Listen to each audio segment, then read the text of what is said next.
G'day, how are you? And thanks for dropping in wherever you're watching from in the world, and I hope things are well for you. With the release or the announcement of the upcoming release of the EOS R5 and the R6, I think it makes the EOS R an even better camera now than when it was released. How can I say such a thing? Stick around.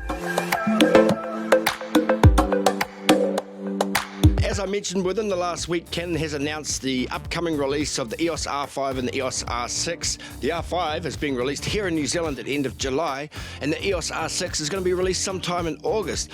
Both fantastic cameras are so sought after, the most highly anticipated camera release of the year of the decade. But when I looked over these specs, and in particular one specification, namely the price, it led me to believe the EOS R is an even better prospect now than when it was first released. The reason I say that is if you're looking at your EOS R5, which is being released at $3,900 and then the EOS R6, which will be released at about $2,500, it makes the EOS R a really competitive camera priced in that $1,500 range, maybe even a little bit cheaper. The thing is, talking about US dollars right now, in New Zealand, the EOS R5 is going to be $7,500, right up to $9,500 if you get it kitted with a lens. The EOS R6 is going to be around that $5,000 mark.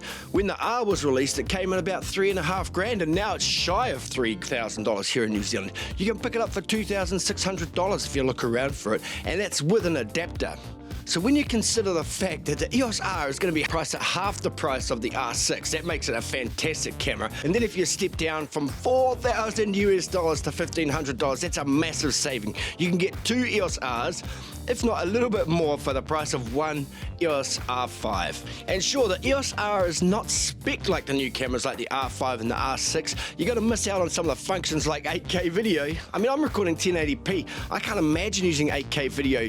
Talking about getting the memory cards, the new computer, adjusting your storage, the processing power required. I mean, it really is just mind-boggling. And there's very few people that would have a practical and pragmatic use for that kind of resolution. The main thing that makes me think that the EOS R5 and the R6 is going to have the advantage over the EOS R is the inclusion now of the in-body image stabilization. But hey, it's first generation. It's the first generation iteration of IBIS in Canon's cameras, particularly full frame. And I've already seen some examples online where there's quite a bit of wobble in the corners, particularly on video. Now, I'm mainly a photographer, so I feel like it will probably add a lot, particularly in low light situations, maybe shooting weddings or events where there is often low light and you need that extra stabilization. I can see it being fantastic. But it's kind of like having a car with traction control or launch control or something like that. You can still drive the car off the line. You don't need launch control or traction control, hey, but it's nice to have it. I think the same applies here with the in-body image stabilization. The fact of the matter is that we've been shooting Canon cameras for all this time with the lens stabilization.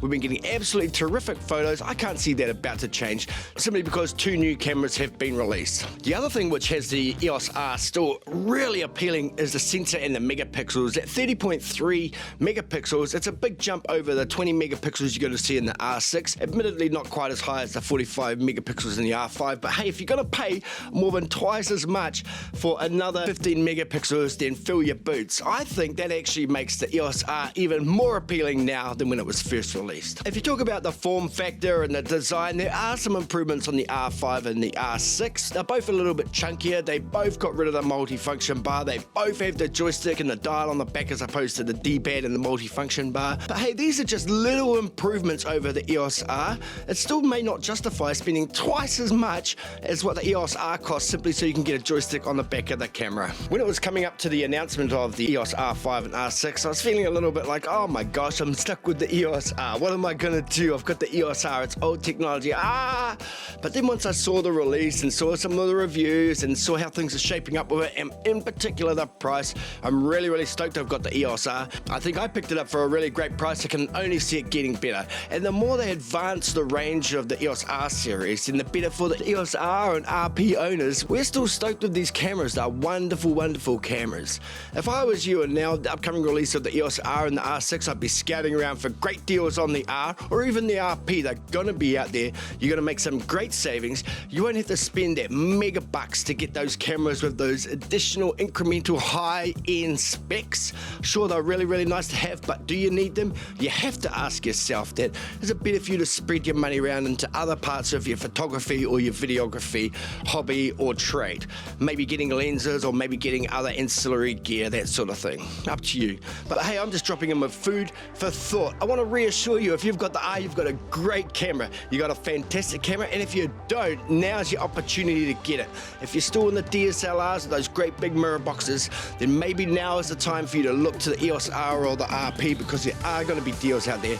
They are both terrific cameras. They should not be underestimated, particularly in the market at the moment, because they're going to give you terrific results.